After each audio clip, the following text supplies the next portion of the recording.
Ini makanan kenapa baunya asem banget sih? Tapi kok manis? Tapi juga lembek. Ini makanan. Ini namanya tape mande. Itu makanan tradisional dari hasil fermentasi singkong. Oh, unik juga ya.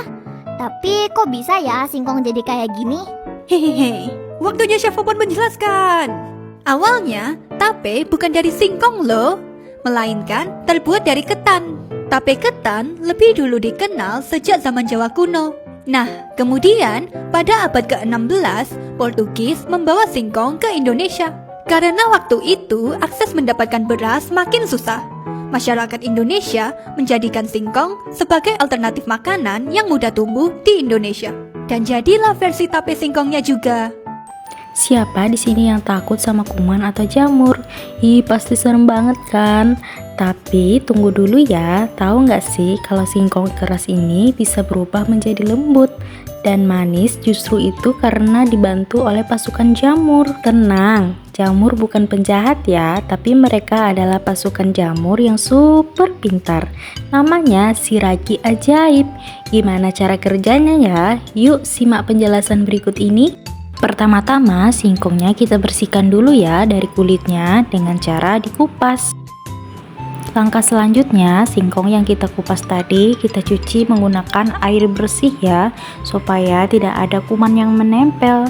Langkah selanjutnya, singkong yang sudah kita bersihkan tadi, kita akan mengukusnya selama 15 menit ya, atau matang dengan sempurna. Ketika singkong sudah dingin, datanglah sekelompok teman kecil yang tidak bisa kita lihat dengan mata biasa. Mereka bukan bumbu dapur seperti garam atau gula, bukan pula bubuk penyedap.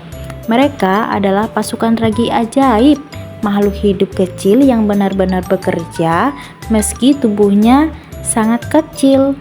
Pasukan ragi ajaib ini sangat suka makanan manis.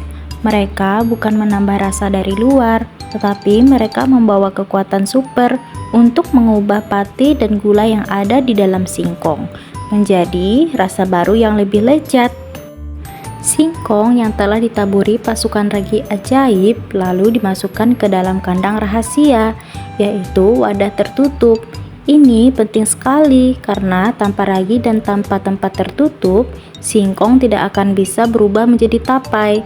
Tidak seperti anggapan sebagian orang bahwa singkong bisa menjadi tapai hanya karena dibiarkan lama. Di dalam kamar yang hangat itu, pasukan ragi mulai bekerja keras.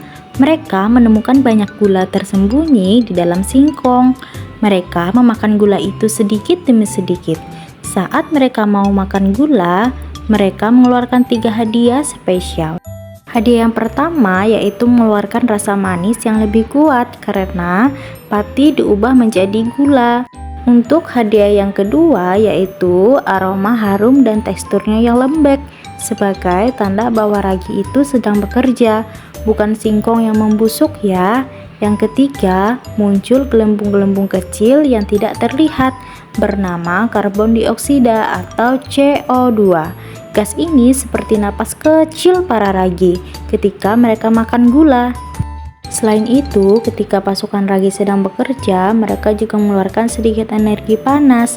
Karena itulah ruang fermentasi biasanya terasa hangat, seperti kamar kecil yang tempat ragi bekerja.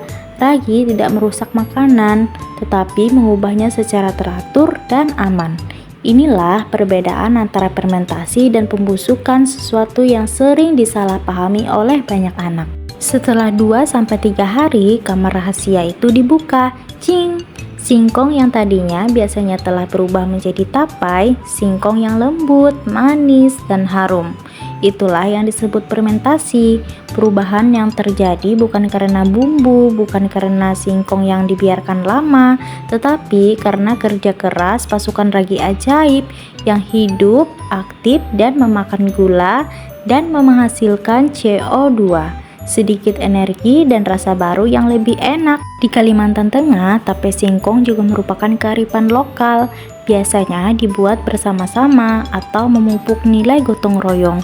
Kemudian, tape singkong juga dikonsumsi untuk makanan sehari-hari ataupun upacara adat seperti menyambut tamu. Dan tape singkong juga merupakan produk lokal dari Kalimantan Tengah yang biasanya dijual di pasar atau membantu perekonomian masyarakat. Namun, fermentasi singkong juga bisa menghasilkan minuman tradisional khas Dayak jika ditambah bahan-bahan seperti beras ketan dan beberapa bahan lainnya.